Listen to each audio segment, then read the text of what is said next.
मोदी जी हमेशा से या उनके जितने भी भाजपा आरएसएस के लोग हैं हमेशा से आदिवासियों को कभी आदिवासी नहीं बोलते। वो हमें हमेशा जनजाति से ही संबोधन करेंगे या तो वनवासी को संबोधन करेंगे। वो मानना ही नहीं चाहते हैं कि ये सभ्यता 65,000 साल पुराना है।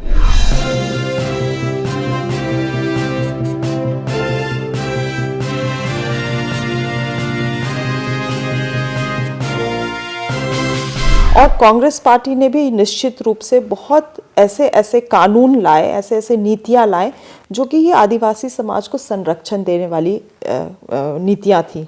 चाहे पीपेसा का बात कर ले हम, या वन संरक्षण अधिनियम के कानून का बात कर ले हम, या तो ST/SC एट्रॉसिटी एक्ट का बात कर ले हम, या तो लैंड एक्विजिशन और रिहैबिलिटेशन की बात कर ले।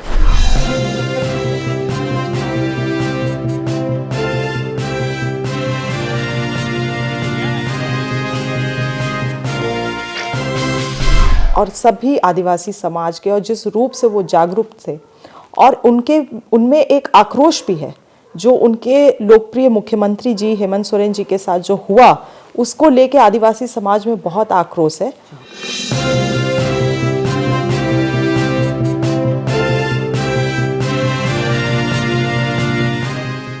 नमस्कार, मैं हूं चित्रुता सान्याल और आप देख रहे हैं मैं भी भारत। आज एक खास मेहमान हमारे साथ हैं। हमारे साथ हैं झारखंड के कांग्रेस के विधायक शिल्पी नेहा तिर्की जी। स्वागत है आपका मैं भी भारत। जोहार। आज एक बहुत स्पेशल दिन है। आज आपकी सरकार जो है बहुमत साबित कर चुकी है। ये एक अग्नि परीक्षा थी आपके सरकार के लिए। ये तो आप पास कर गए, पर असेंबली इलेक्शन, विधानसभा और लोकसभा के चुनाव बहुत दूर नहीं है। आप लोगों की रणनीति क्या रहेगी? चित्रता जी, पहले तो आपके दर्शकों को मेरे तरफ से जोहार। आपने जो कहा कि आज हमारे लिए सही में एक बहुत ही महत्वपूर्ण दिन था। हम सभी लोग बहुत आश्वस्त थे कि इस अग्नि परीक्षा को हम लोग निश्चित रूप से पार करेंगे, क्योंकि ये कोई हमारे लिए नई चीज़ थी नहीं।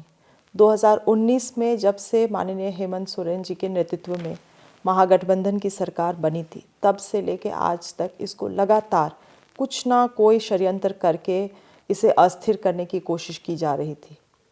इन चीज़ों को हम लोगों ने कई बार देखा है, झेला है, और अपने बहुमत को हम लोगों ने लगातार साबित करते हम आए हैं। और आज भी वही हालात बना, और जब फ्लोर टेस्ट हुई तो हमारे नए मुख्यमंत्री माननीय चंपाई सोरेन जी के नेतृत्व में महागठबंधन सरकार ने फिर से बहुमत हासिल किया। तो एक चीज़ तो है कि झारखंड की जनता ने बहुमत की सरकार चुन के भेजी है, और उनकी कहते हैं ना, और हम आदिवासी इस बात में विश्वास भी करते हैं कि लोगों की दुआ आपको बहुत दूर तक ले जा सकती है। विपरीत परिस्थिति में भी आपके साथ दरिया पार करा सकती है, और आज हमारे साथ वही हुआ। लोकप्रिय जनता ने जो लोकप्रिय सरकार को चुनी है, वो लगातार अग्नि परीक्षा को पार कर रही है, पास कर रही है, और आज भी उसको पास करते हुए हम लोगों ने बहुमत साबित किया है। जो आपने सवाल किया कि हमारा क्या रणनीति रहेगा आने वाले समय में, देखिए, रणनीति तो चुनाव में हर एक पॉलिटिकल पार्टी, राजनीतिक दल तैयार करते हैं, मगर जो हमारे साथ हो रहा है, मुझे लगता है भाजपा हमारे लिए चीज़ों को और आसान कर दे रही है। इसीलिए क्योंकि उनको लगता है कि जिस तरह से दूसरे अन्य आदिवासी राज्यों में उन्होंने किया, कि आदिवासियों में फूट डालने का काम किया, एक नैरेटिव बिल्ड किया, ईडी सीबीआई का खेला किया, और कहीं ना कहीं ये एक्सपेरिमेंट इन लोगों के लिए काम भी आया। मगर झारखंड राज्य जो है, इसको ये लोग अंडर एस्टिमेट ना करें, क्योंकि यहाँ के लोग बहुत ही जागरूक थे। खास करके कल जो आपने आदिवासी एकता महारैली के आप हिस्सा भी बने, कल आपने खुद उस चीज़ को विटनेस किया है। जिस तादाद पे कल लोग आए थे, और सभी आदिवासी समाज के, और जिस रूप से वो जागरूक थे, और उनमें एक आक्रोश भी है जो उनके लोकप्रिय मुख्यमंत्री जी हेमंत सोरेन जी के साथ जो हुआ, उसको लेके आदिवासी समाज में बहुत आक्रोश है। और लोगों को यह समझना चाहिए कि झारखंड 27% आदिवासियों की जनसंख्या है, तो we will be a huge deciding factor in both हमारी लोकसभा चुनाव में भी और विधानसभा चुनाव में भी। इसीलिए मुझे लगता है कि हमारे लिए तो रास्ता खुद ही भाजपा साफ कर दे रही है। आज भी जो बहुमत हम लोगों ने साबित किया, आप देख रहे हैं सभी विधायक इंटैक्ट हैं। तो अगर चुनौतीपूर्ण होने वाली है किसी के लिए, तो वो भाजपा के लिए झारखंड में चुनौतीपूर्ण होने वाली है। शिल्पी जी, ये भी बताइए कि हेमंत सोरेन को जिस तरह से उन्होंने अरेस्ट किया, उनको इस्तीफा देना पड़ा, इसके बाद क्या आपको लगता है कि आपकी सरकार, आपकी गठबंधन की सरकार को इसका फायदा मिलेगा? आप क्या आम जनता या खासकर आदिवासी समाज में इसकी जो एक सिंपैथी है वो क्या आपको मिल सकती है? देखिए, कोई भी देश का, राज्य का प्रधानमंत्री या मुख्यमंत्री कभी नहीं चाहता है कि वो अपने इच्छा से अपने सीट को छोड़े, अपने जो पोस्ट है उसको छोड़े। मगर माननीय मुख्यमंत्री, पूर्व मुख्यमंत्री हमारे हेमंत सोरेन जी को एक आदिवासी और गुरुजी के पुत्र भी हैं, दिसम गुरु शिबू सोरेन जी के पुत्र को ऐसा उनके साथ परिस्थिति बनाया गया। मगर वो भी इन चीज़ों को वो समझ गए थे कि ये जो ईडी सीबीआई का खेला है, ये केवल और केवल INDI इंडिया गठबंधन को कमज़ोर करने के लिए की जा रही है। और वो इसको समझते हुए उन्होंने अपने आप से ऊपर उठ के उन्होंने एक बहुत बड़ा उद्देश्य को चुना। मुझे नहीं लगता है, अगर मैं गलत नहीं हूँ तो इतिहास में किसी मुख्यमंत्री ने अपने तरफ से त्यागपत्र दिया होगा, क्योंकि बहुत ही कठिन था उनके लिए। मगर उन्होंने इस चीज़ को लोकतंत्रता को बचाने के लिए किया है, राज को बचाने के लिए किया है और इस देश को बचाने के लिए किया है। तो ये बहुत बड़ा बलिदान है। उनका समाज, उनकी जनता इस चीज़ को समझ रही है। इसीलिए सिंपैथी मतलब वो तो जनता को डिसाइड करना है। व्हाट इज़ करेंटली हैपनिंग, क्या अभी हो रहा है, उसको आप कैसे परसीव कर रहे हैं और किस तरह से जनता अब जवाब देगी। क्योंकि आखिर में तो हम सभी को लोकतांत्रिक तरीके से उस जंग के मैदान में सभी को जाना ही है और जनता तय करेगी हमारे लिए आगे दिशा क्या है इस राज्य के लिए, इस देश के लिए, वो जनता को तय करना है।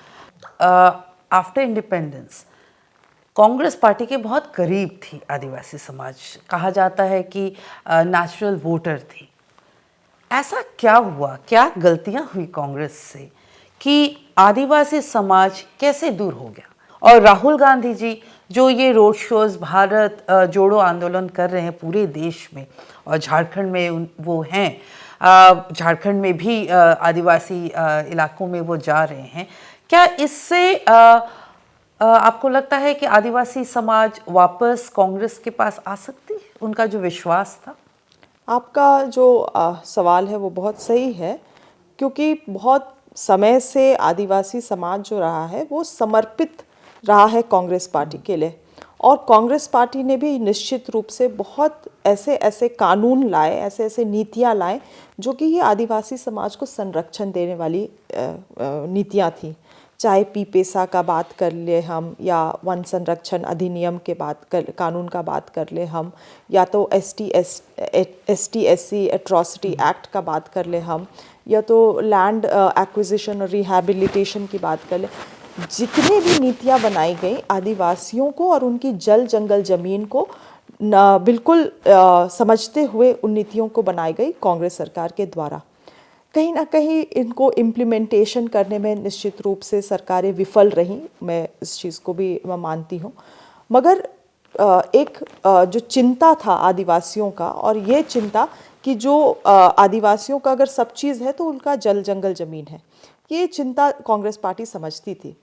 मगर मुझे लगता है आज के दौर में अगर कहीं ना कहीं आदिवासी समाज, मैं इसको नहीं कहूँगी कि पूरे ही रूप से, मगर कुछ लोग जो हैं कि कांग्रेस से नाराज़ चल रहे हैं या कांग्रेस से दूर होते जा रहे हैं, मुझे लगता है इसका कारण यही है कि हमें और बहुत ही मजबूती से इस चीज़ को समझना होगा कि जो नीतियों को हमने बनाया है उन नीतियों को लागू कराने के लिए हम कैसे उनके लिए लड़ाई लड़ सके, क्योंकि कांग्रेस पार्टी ने अधिक से अधिक किया है आदिवासी समाज के लिए नीतियों के द्वारा, पॉलिसीज एंड लॉ मेकिंग के द्वारा। अब हमारा लड़ाई होना चाहिए कि उन नीतियों को हम धरातल में कैसे उतार पाए, उनको उनकी जो कहते हैं प्रोटेक्शन होता है उसको कैसे हम आदिवासी समाज को दे पाए। अगर ये लड़ाई कांग्रेस पार्टी या हम अपने आदिवासी भाइयों के लिए लड़ लेंगे तो मुझे लगता है निश्चित रूप से जो एक नाराज़गी है कह सकते हैं, या उनको ऐसा लगता है कि शायद लोग अब कोई ऐसी राजनीतिक पार्टी नहीं है जो हमारे बारे में सोचती है, तो इस चीज़ को मुझे लगता है हम लोग दूर कर पाएंगे। क्योंकि अभी तो हम पॉलिसी मेकिंग रोल में नहीं है। केंद्र में आप देख रहे हैं जो भी बिल्स पारित हो रही हैं, क्योंकि बीजेपी का मेजॉरिटी है वो एक बार में ही पारित हो जाता है। आजकल तो डिबेट डिस्कशंस भी होते नहीं हैं। तो पॉलिसी मेकिंग, और पिछले 10 साल में जब से मोदी जी की सरकार रही है, मुझे नहीं लगता है सही मायने में आदिवासियों के लिए एक भी आदिवासी हितैषी कोई नीति बनाई गई है। इनफैक्ट जो अभी वन संरक्षण अधिनियम में जो कानून में जो संशोधन लाया गया उसमें ग्राम सभा को खत्म कर दिया गया है। तो आदिवासी विरोधी कानून जरूर बनाए गए हैं मगर आदिवासी हितैषी कानून नहीं बना गए। तो लॉ मेकिंग, पॉलिसी मेकिंग में डेफिनेटली कांग्रेस पार्टी ने काम की है। अब सवाल उठता है कि हम किस हद तक जाएंगे उस लड़ाई को आदिवासी भाइयों के लिए लड़ने के लिए कि उन नीतियों को हम उनके लिए धरातल में ले पाए। जैसे शिल्पी जी, हमने देखा कि राहुल गांधी बहुत सारे राज्य में जा रहे हैं, आदिवासी लोगों से मिल रहे हैं, वो उनकी क्या कठिनाई है वो जानने की कोशिश कर रहे हैं। पर देखने को ऐसा मिला जैसे छत्तीसगढ़ भी वो गए, मध्य प्रदेश भी उन्होंने भारत जोड़ो यात्रा किया, पर उसका फल जो है वो कुछ अच्छा नहीं आ रहा है। लोग भीड़ उभर तो रही है उनको देखने के लिए। कहीं ना कहीं आपको क्या लगता है कि वो तो एक यात्रा कर रहे हैं पर उसके पीछे जो कांग्रेस पार्टी के नेता या कार्यकर्ता को जो काम करना चाहिए, कहीं ना कहीं वो एक वैक्यूम क्रिएट हो रहा है? मुझे लगता है कहीं ना कहीं आपका आकलन कुछ हद तक सही भी है। क्योंकि देखिए आज भी मैं भारत जोड़ो न्याय यात्रा में राहुल गांधी जी के साथ थी। उनका सभा यहाँ रांची में ही हमारे शहर में था फॉर्चुनेटली, तो मैंने अटेंड किया और मुझे ऐसा लगा, एहसास हुआ कि बहुत सारे ऐसे मुद्दे हैं जिन पे अब चर्चा नहीं होती है। क्योंकि आप मीडिया का भी हालात जान रहे हैं, मीडिया वही दिखाती है जो मोदी जी चाहते हैं। बहुत कम लोग हैं जो अहम मुद्दों पे बात कर रहे हैं। तो आज जैसे उन्होंने रांची के सभा में HEC का जो समस्या है उसके बारे में भी उन्होंने आवाज़ उठाया कि किस तरह से केंद्र सरकार नहीं चाहती है कि HEC का फंडिंग हो, HEC का विकास हो, उसको आगे बढ़ाया जाए। वो चाहती हैं कि वो स्वतः ही एक तरीके से डाइल्यूट हो जाए ताकि कभी ना कभी उसको अदानी को या प्राइवेटाइजेशन करने में वो आसानी पड़े। तो ऐसे मुद्दों में वो चर्चा कर रहे हैं, बहस कर रहे हैं, लोगों के दिमाग में वो विचार को डाल रहे हैं कि इस तरह से भी चीज़ों को देखा जाए। धर्म से भी निकल के, मंदिर मस्जिद से भी निकल के कुछ अहम मुद्दे हैं उन पे भी चर्चा किया जाए। तो निश्चित रूप से ये एक वेव जिसको हम कह सकते हैं, एक माहौल पूरे देश भर में बिल्ड करने का काम कर रहे हैं। मगर हम वही जो मैंने कहा कि जैसे नीतियाँ भी हमने बनाई, मगर अब उन नीतियों को कैसे लागू करें। चर्चा तो हमने कर दिया, मगर अब उस चर्चा को हम लोग हकीकत में कैसे बदले, लड़ाई कैसे लड़े, वो उन चीज़ों के लिए रणनीति बनाने की हमें ज़रूरत है। और वो केवल राहुल गांधी जी नहीं मगर और कांग्रेस पार्टी ही नहीं, मगर देश में हर एक वो व्यक्ति या वो संगठन, वो मंच या वो राजनीतिक दल जिनको लगता है कि हाँ, जाति धर्म से भी उठ के हमारी मुद्दे हैं, मस्जिद मंदिर से भी उठ के हमारे मुद्दे हैं, वैसे लोगों को सामने आके स्ट्रैटेजाइज करके लोकल लेवल में इन चीज़ों के लिए लड़ाई लड़ने की ज़रूरत है। शिल्पी जी, ये बताइए कि आप खुद युवा पीढ़ी से हैं। हम लोग जब झारखंड में घूम रहे थे, आदिवासी समाज के लोगों से बात कर रहे थे, वहाँ के युवाओं में एक खास प्रॉब्लम जो नज़र आ रहा है कि उनको नौकरियां नहीं मिल रही हैं। और वो ये भी कह रहे हैं कि हेमंत सरकार हमारी सरकार है, आदिवासी हमें मुख्यमंत्री मिला है, पर नौकरी उनको जो मिलनी चाहिए, जो रिजर्वेशंस है, वो कोटा पूरा नहीं हो रहा है। ये जो आपकी सरकार अब बहुमत में है, कम टाइम ही रह गया है पर अभी समय है, क्या इस पे कुछ काम हो सकता है कि रोजगार बढ़े, लोगों को, आदिवासी युवा पीढ़ी को काम मिले? बिल्कुल, आप सही कह रहे हैं। आज के समय में हमारे राज्य में अगर सबसे बड़ा कोई एक one of the biggest problem हम कह सकते हैं अगर कुछ है तो वही रोजगार का समस्या है, जिसका कारण अधिक से अधिक लोग पलायन भी करते हैं। आज जिस तरह से क्लाइमेटिक सिचुएशंस है, हमारे यहाँ पे लगभग 70% आबादी जो गांव में बसती है, आज उनके पास खेती बाड़ी करने का कोई स्रोत नहीं है। बहुत सारी परियोजनाओं को भी लाया गया वाटर रिजर्वॉयर्स को लेके, मगर तभी वो बहुत सक्सेसफुल नहीं हुए। आज यही कारण है कि अधिक से अधिक लोग जो हैं वो बाहर जा रहे हैं, राज्य को छोड़ के जा रहे हैं। ऐसे हालात में अगर आप देखिएगा तो राज्य में इंडस्ट्रियलाइजेशन तो कुछ हद तक हुई। लगभग पिछले 20-23 साल में 305 MOUs को भी सरकार ने साइन किए हैं डिफरेंट इंडस्ट्रीज एंड कंपनीज के साथ। मगर क्योंकि जो झारखंड का नेचर है, लैंड का नेचर है, वो बहुत अलग है। मैक्सिमम लैंड आपके CNT SPT एक्ट के तहत आते हैं। तो ऐसे हालात में अब, और क्योंकि यहाँ पे कभी भी रिहैबिलिटेशन पॉलिसी स्टेट की नहीं बनाई गई, तो ये कारण से अब लोगों का भी भरोसा उठ गया है। कारखाने तो बनते हैं मगर वहाँ से केवल लोग विस्थापित हो रहे हैं, उनके लिए कोई भलाई नहीं हो रहा है। तो सोशल इम्पैक्ट एनालिसिस असेसमेंट्स नहीं होते हैं, रिहैबिलिटेशन पॉलिसीज़ नहीं है, जिसके वजह से एक तरीके से अगर कहा जाए तो यहाँ के झारखंडियों के साथ हमेशा इंडस्ट्रियलाइजेशन के नाम पे एक तरीके से धोखा हुआ है। So now they are no more even reliable on industrialisation as a development thing. तो अब ऐसे में क्या किया जाए, क्योंकि डेफिनेटली प्रॉब्लम है हमारे पास, और प्रॉब्लम के आगे प्रॉब्लम ही है क्योंकि जिस तरह से हमारा लैंड का नेचर है। तो मुझे कहीं ना कहीं लगता है सरकार को इसमें बहुत ठोस कदम उठाने की ज़रूरत है। 2 सुझाव मैं जो लगातार सरकार को देती हूँ और आगे भी देते आऊँगी, और मुझे अगर मौका मिले तो मैं इसमें काम करना चाहूँगी कि किस तरह से अगर हम कोशिश करें तो झारखंड को एक डिजिटल हब बना पाए, जिसके लिए शायद एक तरीके से टेक्निकल एजुकेशन जो बच्चों को होता है, सरकारी स्कूल में हो या प्राइवेट स्कूल्स में भी हो, एक बहुत छोटे स्तर से ही हम बच्चों को कंप्यूटर एंड टेक्नोलॉजी का हम एजुकेशन प्रोवाइड कर सके, ताकि because we in that case will not require land. और इसको अगर किसी तरह से हम, I think it's a very far fetched, मगर मैं आशा करती हूँ कि पीढ़ी दर पीढ़ी हम कोशिश करें और इसको हम कैसे एक तरीके से सिलिकॉन वैली की तरह डेवलप कर पाए, क्योंकि लैंड और मिनरल ही इसका सल्यूशन नहीं है इस राज्य के लिए। हमें दूसरे तरीके से इस राज्य को अप्रोच करना पड़ेगा। दूसरी चीज़ ये भी है कि हमारा 40% जो आज देश भर में जो कोल हम प्रोवाइड करते हैं वो यहाँ से ही प्रोवाइड करते हैं। मिनरल्स हम लोग जो प्रोवाइड करते हैं वो इसी स्टेट से निकलता है। तो कभी हम लोगों ने इस चीज़ को ये नहीं सोचा कि why not we come out with an agreement with the government, जहाँ सेंट्रल गवर्नमेंट के साथ, जहाँ पे हम कहें कि यहाँ से मटेरियल को आप प्रोसेस करके ले जाएं, क्योंकि हम रॉ मटेरियल्स डायरेक्ट भेज रहे हैं अभी।